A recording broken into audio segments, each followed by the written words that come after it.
할렐루야. 주일 후에 여러분 3일 동안도 주님의 은혜 속에 평강 속에 열심히 평안하게 잘 지내온 줄로 믿습니다. 이 모든 것이 다 하나님의 걸어가신 은혜인 줄로 믿습니다. 우리 한국교회는 참 예배를 중요시 여기고 예배 생활을 열심을 다합니다. 세계적으로 여러분 새벽 기도하는 교회는 그렇게 많지 않습니다. 조강대국인 미국이라는 나라도 여러분 새벽 기도 특별한 교회는 하지만 보편적인 면에서 보면 새벽 기도를 잘 하지 않습니다. 사실은 하루를 시작하는데 새벽 시간에 여러분 우리가 많은 시간 할애해서 예배를 드리고 기도하고 어떤 영적인 경건 생활을 하는 것은 쉽지를 않습니다. 왜냐하면 시간적인 면에서나 모든 면에서 우리가 하기 쉬운 일은 결코 아닙니다. 그래도 하나님이 우리에게 주신 은혜가 그런 은혜이기에 우리 한국교회는 열심히 새벽 기도를 하고 또 모자라면 금요일 철야도 하고 또 때에 따라서 특별한 기도를 하기도 하고 산기도나 정해진 기도를 하면서 자기 신앙의 경건함을 유지해 나가는 걸 볼 수 있습니다. 우리 삶의 육체적인 면에서도 중요한 게 그것 아니겠습니까?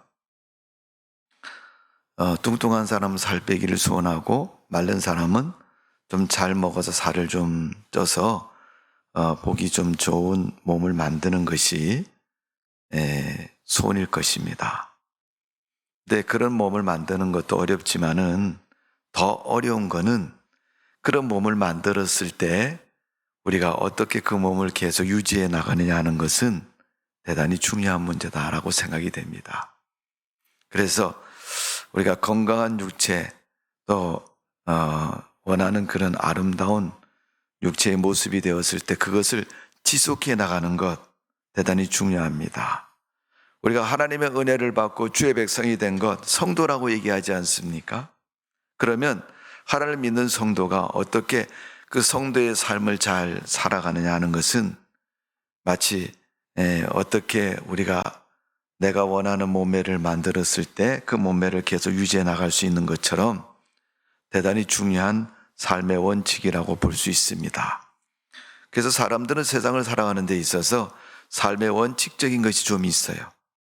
물론 사람마다 통계마다 조금씩 수치가 다를 수는 있지만 어쨌든 직업이나 자기 삶의 형편과 위치에 따라서 삶의 원칙이 있는 겁니다.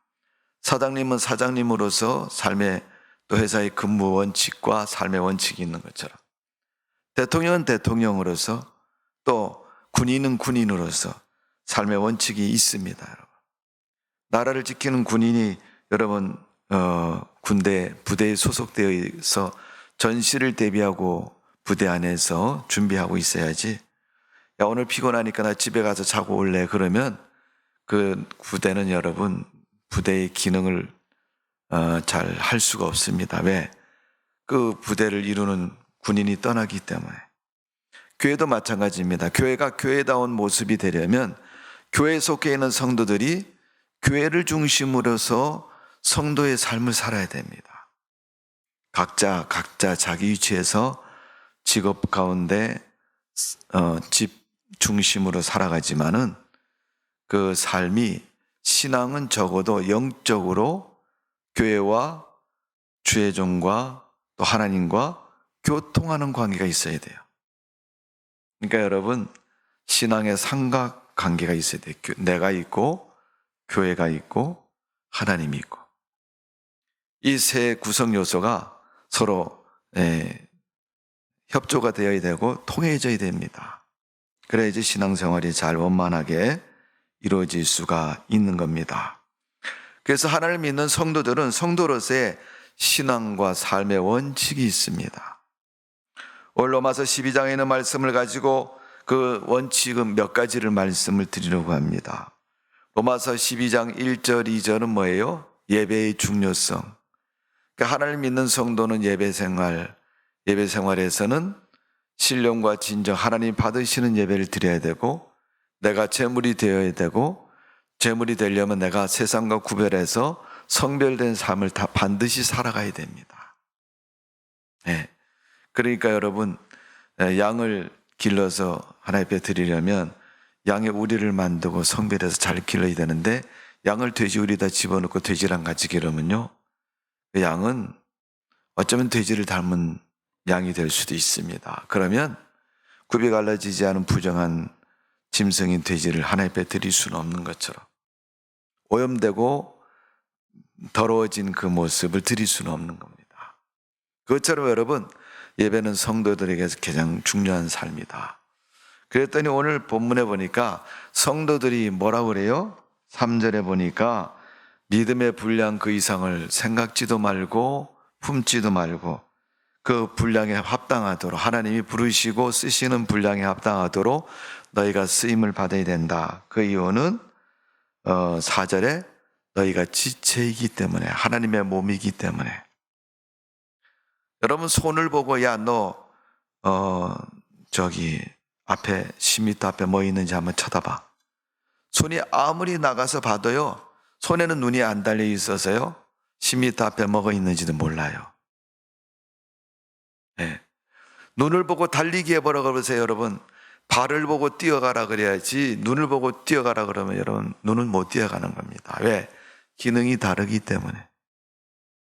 그런데 중요한 거는 그 모든 것들이 다 몸을 위해서 사용되고 붙어 있다는 거예요. 필요한 것이라는 거예요. 성도는 주님을 위해서 필요한 존재가 되어야 됩니다. 그리고 믿음을 위해서 쓰임받는 사람이 되어야지 성도인 거예요. 하나님이 그런 성도를 쓰시는데, 그런 성도가 쓰임받으려면 그의 생활이 하나님 앞에 합당한 모습으로 쓰여져야 돼요. 여러분, 눈을 보고 보려는 기능을 가지고, 생각을 가지고, 야, 너 앞에 10m 앞에 뭐 있나 봐. 근데 눈이 나 몰라 그러면 그 눈은 쓰임받을 수가 없어요. 눈으로 보라 그랬더니 눈이 자꾸만 딴짓을 합니다. 보지 않고 딴 걸 해요. 그러면 그 몸은 눈을 사용하지 않습니다. 왜? 필요가 없으니까. 몸을 위해서 필요한 곳에 사용되고 해야 되는데, 그래서 오늘 본문 3절에 그렇게 말씀하고 있는 거예요. 내게 주신 은혜로 말미암아, 하나님은 각자에게 은혜를 주셨다는 거예요.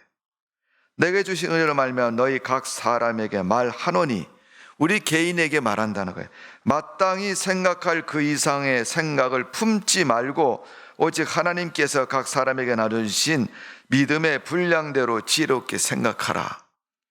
여기서 중요한 건 믿음의 분량대로, 하나님 주신 믿음의 분량대로 사용이 되고 쓰여져야 되고 생각해야 되고 쓰임받아야 된다는 거예요.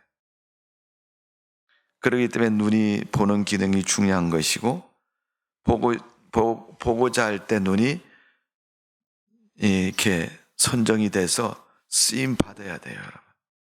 그래야지 몸이 보존되고 제 기능을 발휘할 수 있는 겁니다. 그게 이제 원칙이라는 겁니다.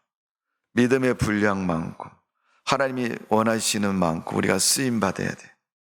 하나님이 기대를 엄청나게 했는데 우리가 아무짝에도 쓸모가 없으면 여러분 어떻게 해요?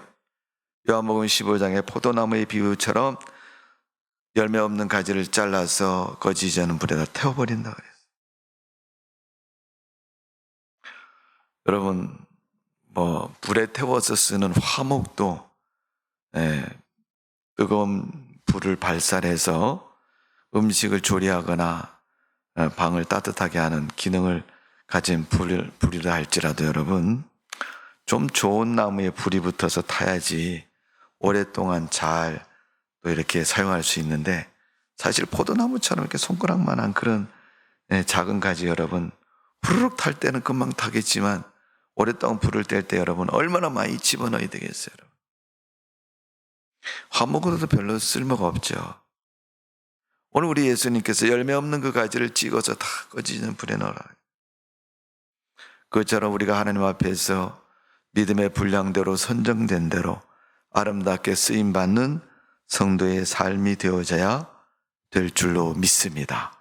그런 삶이 되기 위해서 성도들이 우리가 신앙의 성도의 삶의 원칙을 기억하고 그 원칙대로 살아야 된다는 겁니다. 제일 첫 번째 원칙은 부지런하고 게으른 생활을 하지 말아야 된다. 게으름에 대해서는 잠언서에 참 잘 나와 있어요.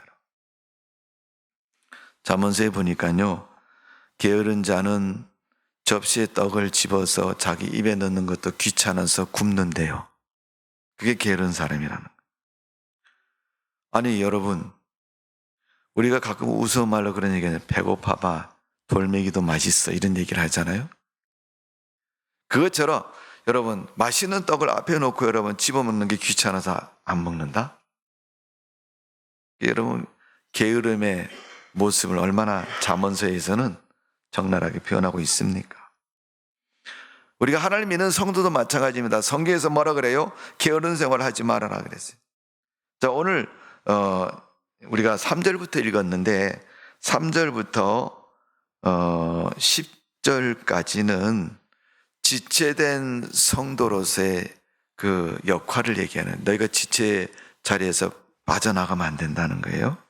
예를 들어서 벽이 이렇게 있는데, 집을 지은 벽이 있는데 벽에 벽돌이 차곡차곡 쌓여갖고 한 면의 벽을 이루었어요. 중간에 벽돌 하나 싹 뺐습니다. 그 집이 무너질까요? 안 무너질까요? 금방은 안 무너지죠.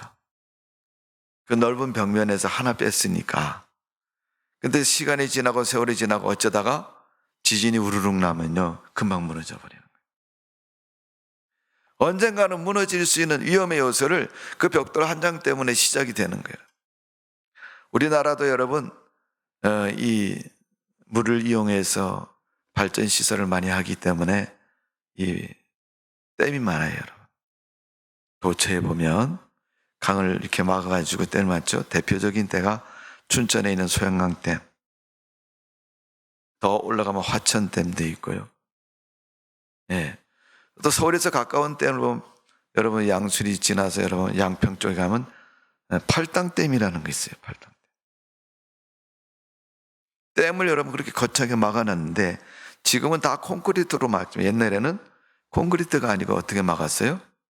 흙으로 만다, 흙으로. 흙을 차곡차곡 쌓아갖고 돌하고 흙으로 차곡 쌓아서 댐을 크게 만들어서 물을 가둬놓고 그 수차를 이용해서 터빈을 돌려서 전기를 생산해서 씁니다. 근데 그 큰 댐도요, 어느 날 장마철에 비가 많이 와서 와르르 무너진다. 별로 그런 적 없어요, 여러분. 지금까지 여러분이 여름 되면 꼭 장마철 지나잖아요.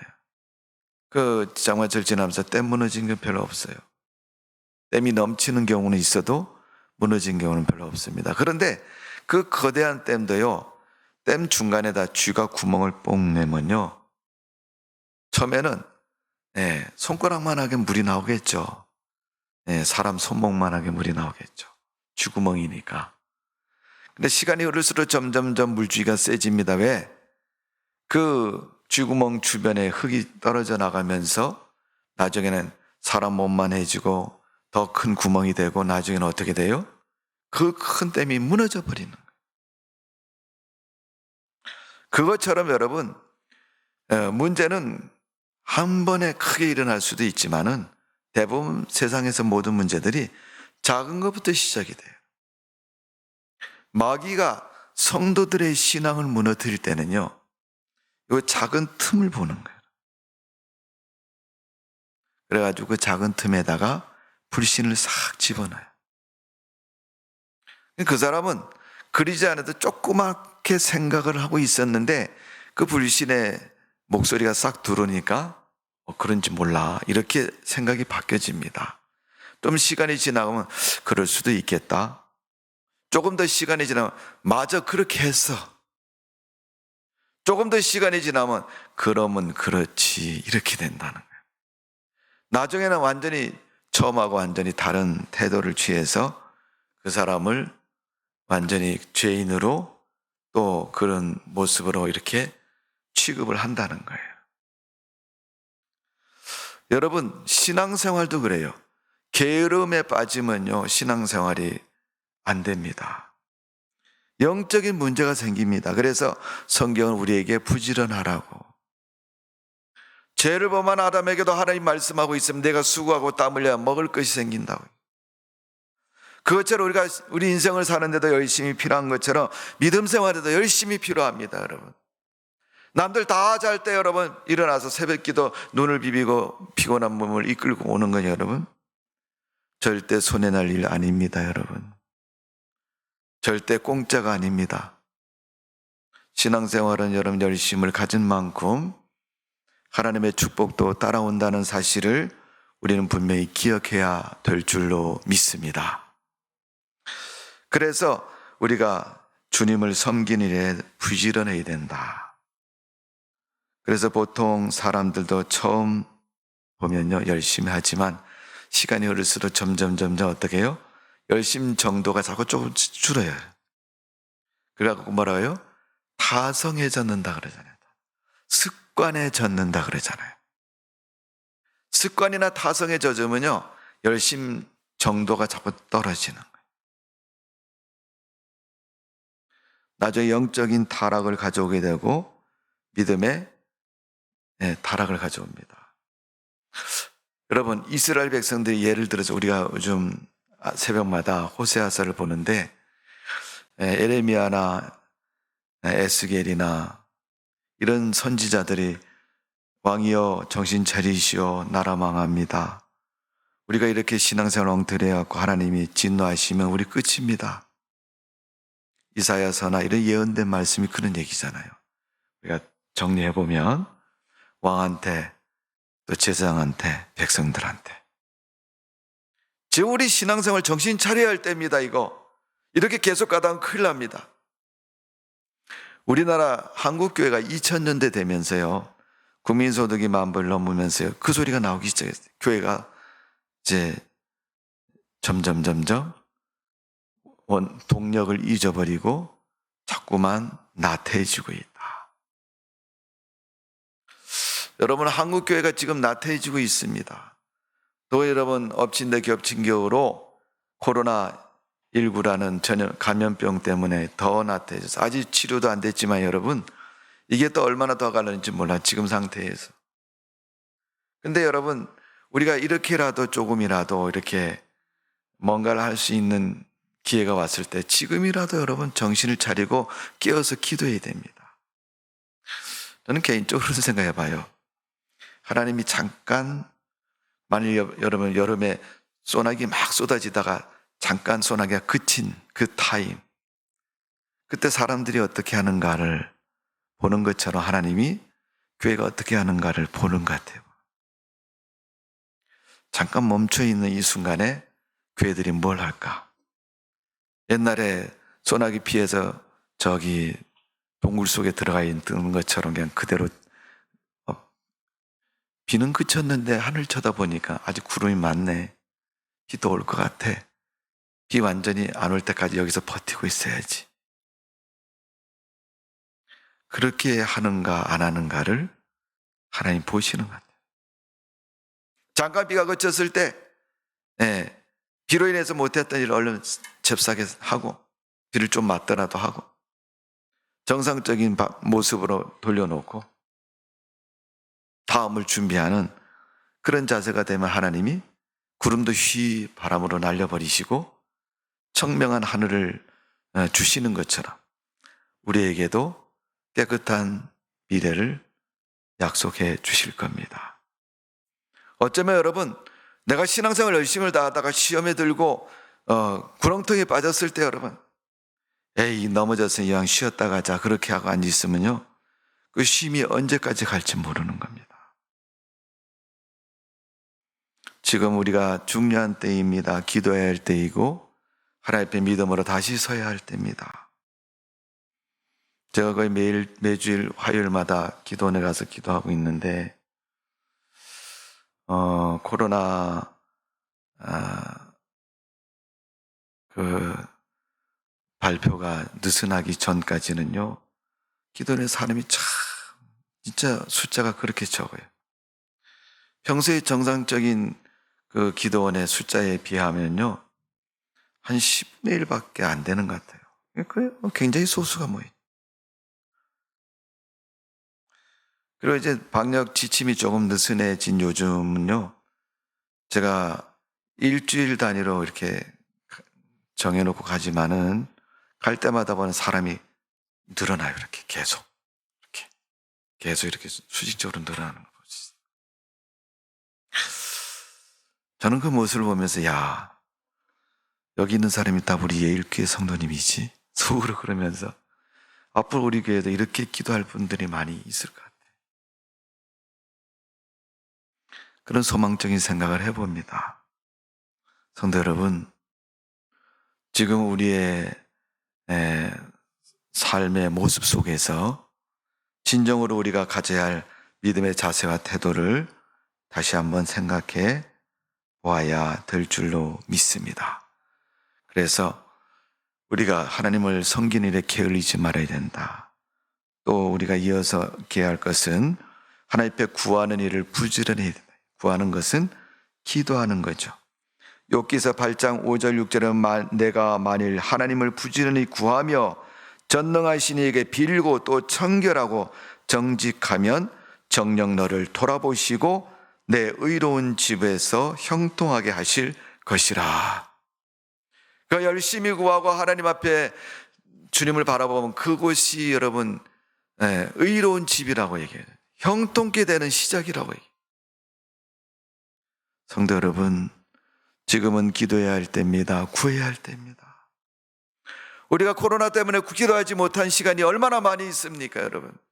그 모든 시간을 이제 보충하기 위해서라도 지금은 열심히 기도해야 할 때입니다. 세 번째로 우리가 게으르지 말아야 할 것이 뭐입니까? 맡은 일을 부지런히 해야 된다는 거예요. 로마서 오늘 12장 8절에 보니까 이렇게 되어 있습니다. 혹 위로하는 자면 위로의 일로, 구제하는 자는 성실함으로, 다스린 자는 부지런함으로, 긍휼을 베푸는 자는 즐거움으로 할 것이니라.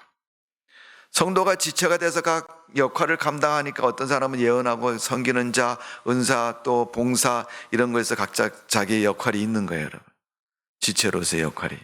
근데 그 중에서 8절에 보니까 구제하는 다스리는 자는 부지런함으로 다스려. 여러분, 사람이 뭐 임금의 정치 권력자인 외에는 누가 다스리는 사람 누가 있겠어요? 교회에서 목사님이나 대이지 성도님들 막 기도 좀 하세요. 아니 아무개씨 지난주 왜 예배 안 나왔어요? 요즘 옛날처럼 열심히 안 하고 있네요. 이런 말을 목사님이나 하지 성도들 간에 뭐 그렇게 합니까? 근데 여러분, 헌법에 보면 주로 우리 교회에서 권사님들은요 그 역할을 해야 된다는 거예요. 그거 하라 그랬더니까 하는 일이 뭐냐면 시어머니 노트하고 다니는 거예요. 아무개 집사 요새 기도하니 하나님이 기뻐 안 해.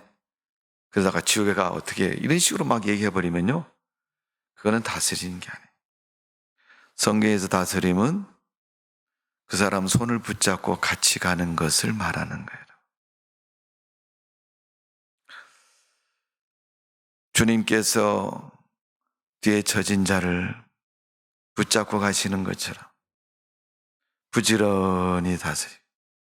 여러분, 며느리가 어머니 애 좀 보세요. 그리고 애를 맡기고 갔어요. 2살, 3살짜리 애입니다. 걸음을 건데 여러분 3살짜리 기저귀 차고 빨리 못 걷잖아요. 그죠? 뒤뚱뒤뚱 아장아장 걸어가는. 그런다고 할머니가 힘 세다고 팍 붙잡고 막 끌고 갑니다. 여러분. 애가 볼 때 아우 저녁에 엄마 만나고 엄마 나 죽을 뻔했어요. 왜? 그랬더니 할머니가 있잖아. 나 막 질질 끌고 갔어. 그 다음에 맡길까요? 안 맡길까요? 아마 성질 급한 며느리는 전화 걸어서 어머니 아니 애를 이 지경으로 만들면 어떡해요? 그럼 막 따질지도 몰라요. 예, 여러분 다스리는 자가 부지런함으로 다스리라 그랬어요. 부지런함으로. 물론 게으름은 다스리지도 못하지만 여기 부지런히 다스리는 건 그만큼 어떻게 해요? 명령이 아니고 같이 동행해야 되니까 일이 많은 거예요, 여러분. 그러니까 부지런해. 남의 두먹을 띄려면 어떻게 해요? 부지런해. 내 거 챙기고 다른 사람 거 챙겨주려면 어때? 열심히 또 부지런히 왔다 갔다 해야 되잖아. 그래서 여러분 부지런하라고 말하고 있습니다. 네 번째는 부지런해야 이유가 뭐죠? 사명의식에 부지런해야 된다. 잠언서 27장 23절에 보면 내 양떼 형편을 부지런히 살피고 내 소떼에 마음을 두라. 대부분 목사님들이 잘 기억하고 있는 말씀입니다. 양떼와 소떼. 교인들을 가르치층에서 말하는 거죠. 그러나 여러분, 교회는 모든 성도에 대해서 그런 눈을 가지고 있어야 되고 성도는 그런 눈을 가지고 신앙생활을 해야 됩니다.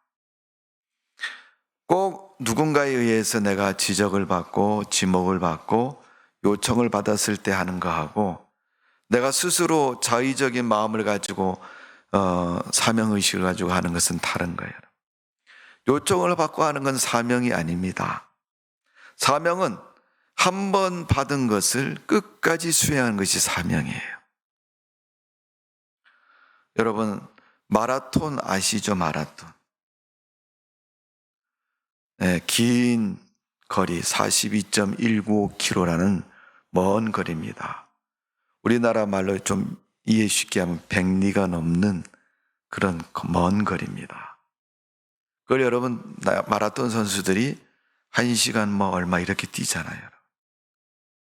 그 1시간 얼마에 뛰는 동안 그 먼 거리를 뛰는데 그 마라톤 경기가 생긴 이유가 뭐냐면 옛날에 장수가 신하를 이끌고 전쟁터에 나갔는데 크게 이겼어요. 이 대장이 자기 쫄병하고 야, 너 빨리 궁궐에 뛰어가서 이 기쁜 소식을 알려라 그랬더니 신하가 그 소식을 다 가슴에 안고 궁궐에 향해서 뛰어갑니다. 가서 왕 앞에 가서 왕이여 우리가 이겼습니다. 그러고 죽었어요. 거기서 너무 숨이 차가지고. 그래서 그 사람을 잊지 말아야 되는데 이 소식 하나 전하기 위해서 자기 목숨을 버리기까지 달려온 이 병사 얼마나 숨이 맞닥뜨려 왔으면 와서 얘기하고 죽었겠어요. 여러분. 그러니까 그 사람 그걸 기념해서 생긴 운동경기가 마라톤 경기입니다. 이게 사명인 거예요, 여러분. 사명 때문에 여러분 자기 목숨이 사라져도 그 사명을 완수했던 그 사람처럼 그리스도인은 하나님 믿는 믿음 가운데서 받은 은혜 가지고 그 주신 사명 가지고 은사 가지고 믿음 가지고 우리가 신앙생활 열심을 다해서 부지런하게 달려가야 됩니다. 성도 여러분, 신앙생활은 부지런해야 됩니다. 잠언서 13장 4절에 보니까 게으른 자는 마음으로 원해도 얻지 못하나 부지런한 마음은 풍족함을 얻느니라. 부지런해야지 여러분 원하는 대로 얻을 수가 있는 거죠. 두 번째 신앙생활의 원칙은 뭐냐? 오늘 본문 12절에 말한 것처럼 소망 중에 즐거워하며 그래서 소망 중에. 이 성도는요 믿음을 가진 사람은요 소망이 있어야 돼요. 현실이 슬프고 괴롭고 힘들지라도 소망 중에 삶은 즐거울 수 있습니다. 소망 중에 삶은 기대를 할 수 있습니다. 기대. 야, 내일은 또 어떤 일이 있을까? 오늘은 꿀꿀이 꽝이야. 날씨도 이렇게 흐리고 비도 떨어지고. 물론 오래간만에 비가 오니까 기쁘긴 하지만 가뭄을 해서 비를 기다린 분은 한 방울에도 내리면 여러분 즐거운 일이지만 성도의 이 소망은 천국에 대한 소망입니다. 미래에 대한 소망인 겁니다. 믿음에 대한 소망인 거예요. 확신이 있을수록 소망이 큰 것이고 그래서 시편 146편 5절에 보면 야곱의 하나님으로 나의 도움을 삼으며 여호와 자기 하나님에게 그 소망을 두는 자는 복이 있도다. 야곱이 믿던 그 하나님은 나의 하나님으로 믿고 또 우리가 하나님께 소망을 두는 자는 복이 있다는. 하나님은 복을 주시는 분이고 하나님은 은혜를 주시는 분이기 때문에. 그러니까 하나님 믿는 성도는 맨날 하나님 하늘 바라보면서 야 오늘은 뭐가 떨어질까? 감나무 밑에서 떨어지는 감을 기다리는 사람처럼 하나님 바라보고 기다리는 거. 하나님 오늘은 무슨 복을 주실라나? 나 요거 필요한데 요거 주실라나? 그러다 보면 진짜 뚝 떨어진다니까요.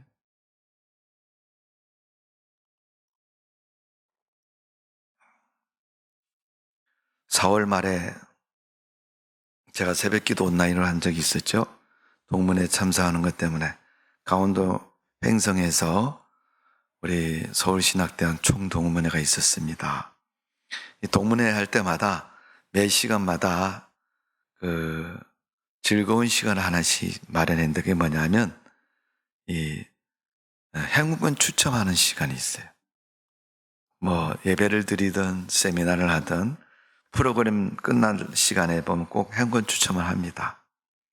거기에 이제 여러분 뽑힌 사람들은 확 산호를 지르고 난리가 나죠. 네, 상품권에 뽑혔으니까. 요즘은 주로 태블릿 PC를 주는데 옛날에는 컴퓨터도 주고 노트북도 주고 막 그랬거든요. 그러니까 그게 필요한 사람은 정말 뽑혔어요. 그래서 나는 봉고차는 좀 주지. 내가 하나 뽑히게. 그게 뽑히는 사람, 뽑히는 사람 보면 잘 뽑히는 사람들이 있더라고요, 보니까. 작년에도 저 사람 타갔던 것 같은데 올해도 또 뽑혔네. 초장부터 뽑혔네. 이런 사람들이 있어요. 그래서 어떤 친구가 물어봤대. 야, 너는 매 동문회 매년마다 왔을 때만 꼭 뽑혀가 상을 타고 가더라. 상품을 타 가더라. 그러면서 어떻게 하면 뽑히냐 그랬대. 그랬더니 이 친구가 뭐라 그러냐면 앉아서 기도한다는 거예요. 자기 세뇌를 한대. 야, 나 뽑혀라. 나 몇 번인데 뽑혀라. 그렇게 하면 뽑힌다는 거예요. 여러분 뽑혀요? 안 뽑혀요? 여러분은 한 번도 안 해보셨나 보구나. 한번 해보세요. 자기가 뽑히기를 여러분 뭐 그건 기도도 아니고 소원도 아니고 하여간 뭐예요? 자기 욕심일 수도 있어요, 여러분. 그래도 됐으면 좋겠다는 그런 생각, 의지 이게 마음속에 가득 차가지고 얘기를 하는 거죠. 어쨌든 그 사람은 그게 비결이라고 얘기를 하는데 그러니까 옆에 있는 사람이 듣고 있다가 그럼 나도 한번 해봐야지. 근데 뭐 우연인지 필연인지 모르지만은 그 다음 새벽 시간에 그 사람이 정말 뽑혔대. 누가 어제 알려준 방법들 했더니 정말 뽑히네, 이 새벽에. 그렇게 말하더라는 겁니다. 그러니까 여러분, 소망을 품는 거는 중요합니다. 꿈도 없는 사람 망한다고 얘기하지 않습니까? 디모데 전서 6장 17절 말씀은 내가 이 세대의 부한자들을 명하여 믿음의 마음을 높이지 말고 정함이 없는 재물에 소망을 두지 말라고 오직 우리에게 모든 것을 후히 주사 누르게 하시는 하나님께 두라. 이렇게 말씀하셨어요. 그러니까 하나님께 소망을 두라. 하나님이 주시기 때문에 하나님께 소망을 두는 하나님이 주신다는 거죠. 그만큼 우리 성도들이 소망을 품어야 할 대상자는 하나님이라는 겁니다. 사도 바울은 고린도후서 3장 12절에 이렇게 말씀하고 있습니다. 우리가 이 같은 소망이 있으므로 담대히 말하노니. 소망이 있는 사람은 자신감이 있는 거예요.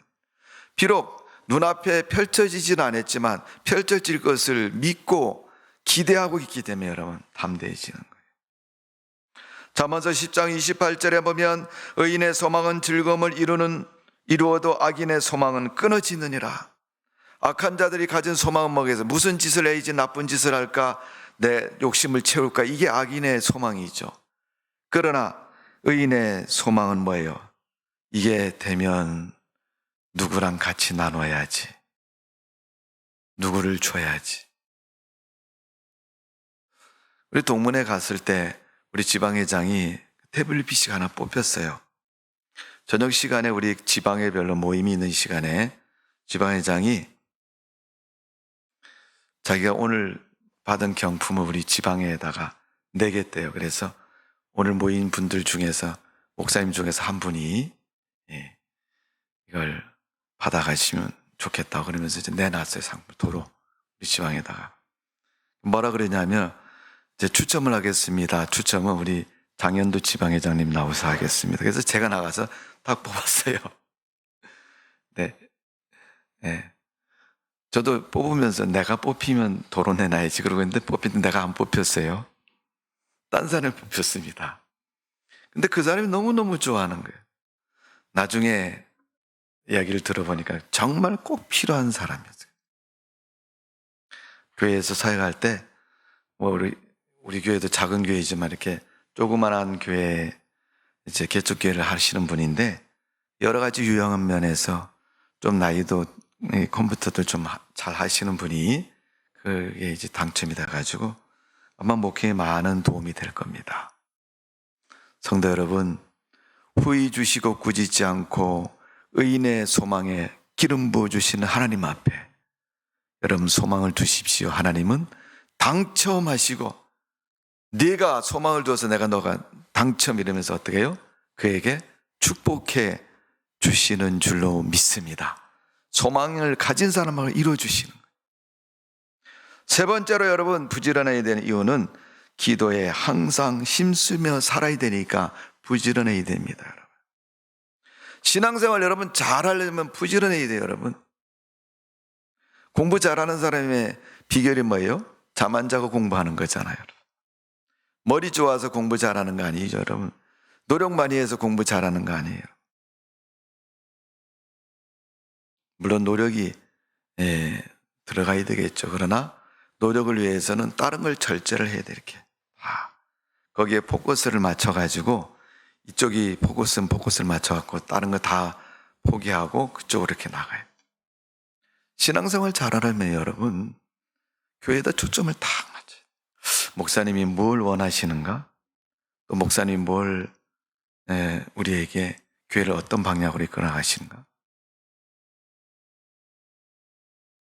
목사님하고 내 생각하고 다를 수 있습니다. 그래도 목사님이 전체적인 교회의 흐름을 가지고 시대적인 변화를 가지고 우리 교회 앞으로 이렇게 나가면 좋으니까 여러분 같이 갑시다.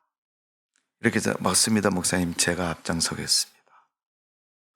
여러분 어디든지 앞장서는 사람은요 꼭 이거 하나는 기억해야 돼요. 여러분. 앞장서는 거는 무슨 일이든 어디든지 뭘 하든지 앞장서는 사람은요 실패할 수 있다는 것을 가정하고 시작을 해야 됩니다.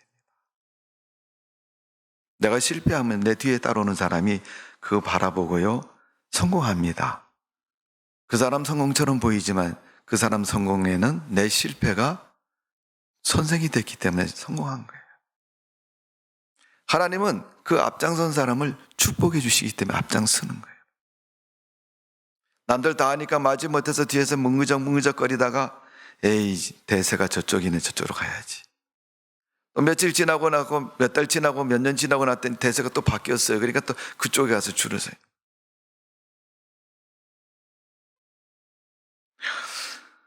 여러분 그렇게 하면 안 되고 하나님 앞에서 우리가 포커스가 딱 맞춰지면 거기에 앞장서고 열심을 다하는 자세가 꼭 필요합니다. 자, 그래서 오늘 12절의 말씀을 보면 본문 12절에 소망 중에 즐거워하며 환난 중에 참으며 기도에 항상 힘쓰며 그랬어요. 어려움이 왔을 때는 어려움을 같이 이기자고 도와주고 힘쓰고 어려움을 극복하고 또 그 어려움을 위해서 기도할 때 하나님은 그에게 큰 축복을 주는 거예요. 제가 언젠가 수요예배 때 그런 말씀을 드렸죠. 번데기가 나비가 돼가지고 그 누에 고치 집을 빵굴 내고 바깥으로 나오는데 그걸 갉아먹고 구멍을 내갖고 자기 몸통을 겨우 빠져나와서 몸통을 비집거리면서 뚫고 나옵니다. 힘겹게 두 번은 못하고 한 번, 최초이자 마지막 한 번으로 나갈 만큼 힘쓰고 용써서 거기를 빠져나와서 날개를 착 펴고 공중을 날아가는 게 나비입니다. 근데 곤충학자가 그 나비를 보고는 불쌍해서 구멍을 가위로 싹 잘라서 크게 해줬더니 그 나비는 나와서 날지를 못하더랍니다. 힘쓰고 용쓰고 나올 때 여러분 그 나비가 날개에 힘이 생겨서 날아갈 수 있는 거예요. 고난이 없는 믿음이 없습니다, 여러분. 우리 예일교회 여러분 요즘은 기도하면서 그런 생각이 돼요. 야, 하나님이 우리 교회를 크게 축복하시려고 맨날 교회가 찌그덕 하는지도 모르겠다. 여러분, 우리가 하나님의 거룩한 일을 위해서 항상 기도하고 마음을 모아서 힘써야 됩니다. 힘쓰는 사람은 여러분 딴 일을 할 수가 없습니다. 거기에 마음을 먹고 열심을 다하는 거예요.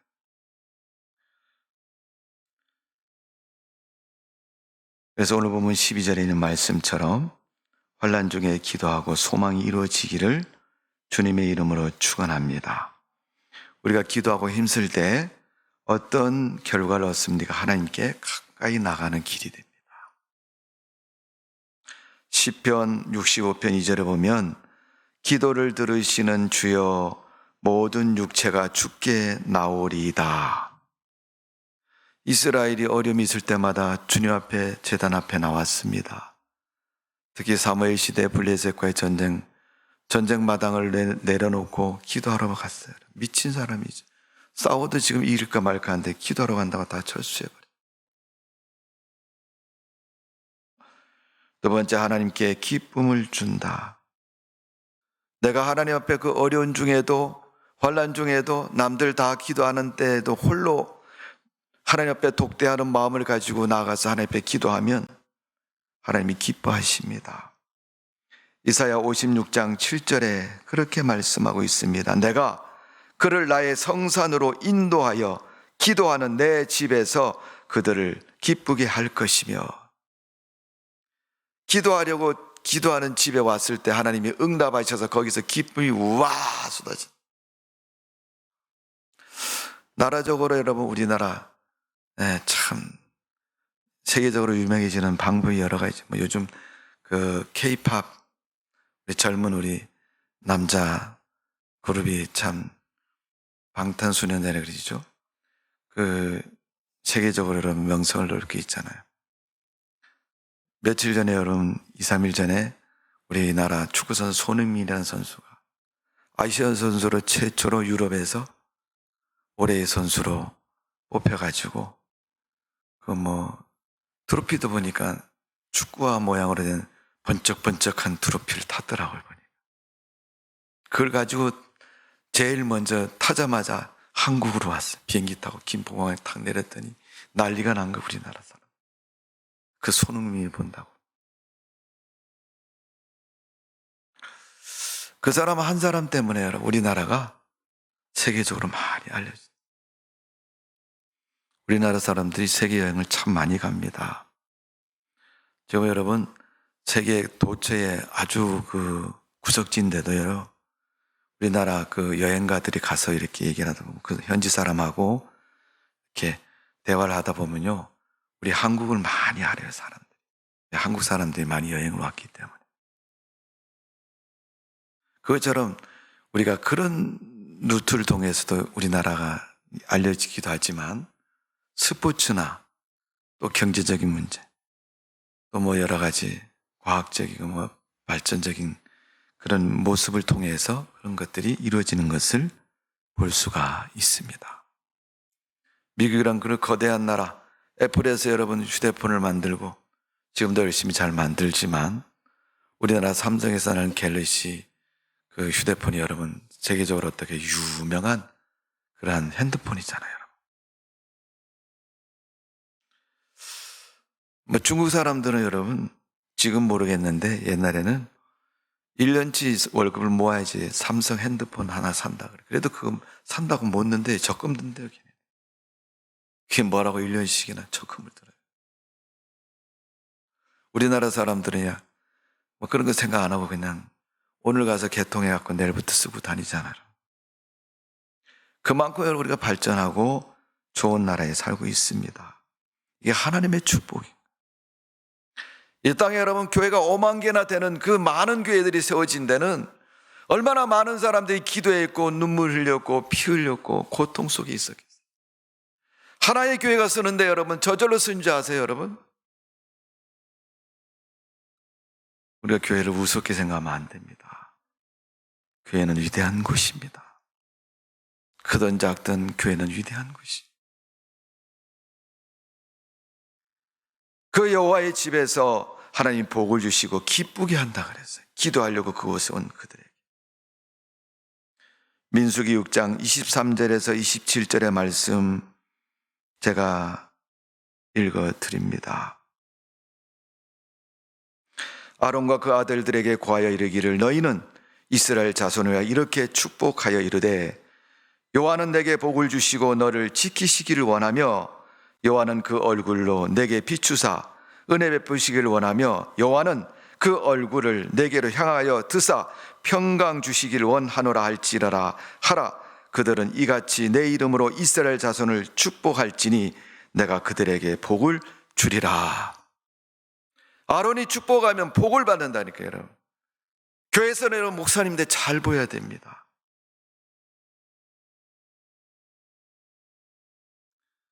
저한테 잘 보라 이런 얘기 한 거 아니에요. 성경에 아론에게 한 말씀. 아론이 이스라엘 제사장 아닙니까?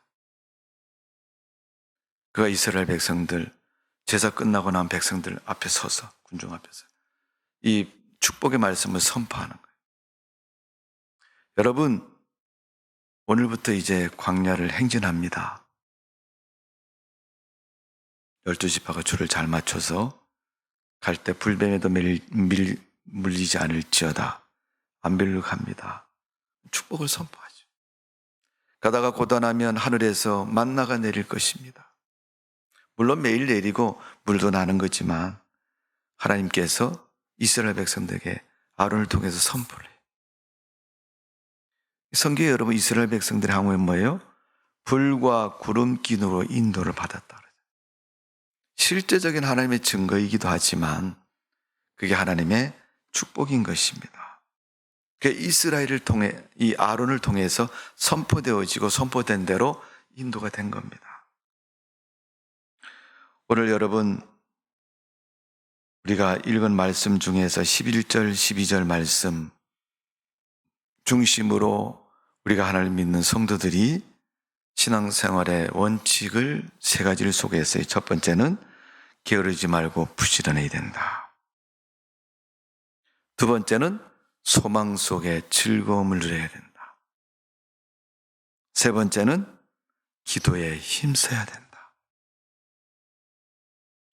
이 세 가지가 우리 신앙생활하는 데서 가장 중요하고 소중한 신앙의 원칙입니다. 성도 여러분, 여러분의 신앙생활 어떤 원칙의 믿음의 생활을 하고 있습니까? 이 말씀에 기준을 두시고 앞으로 여러분의 신앙생활이 그 원칙에 따라 승리하는 신앙의 삶이 되시기를 주님의 이름으로 축복을 드립니다. 기도하겠습니다. 아버지 하나님, 하나님의 은혜와 사랑을 감사드립니다. 부족하지만 하나님이 저희들을 축복하셔서 이렇게 살라라고 말씀하셨습니다. 누가 뭐라 그래도 하나님의 원칙을 따라 살 수 있도록 도와주옵소서. 사람의 말을 의지하지 않고 하나님의 뜻을 의지해서 하나님의 뜻대로 순종하며 살아가는 성도가 되어지기를 주님의 이름으로 축원합니다. 우리 하나님, 기도한 대로 주님 앞에 뜻을 가진 대로 하나님이 이루시고 축복하여 주옵소서. 예수님의 이름으로 기도하옵나이다. 아멘.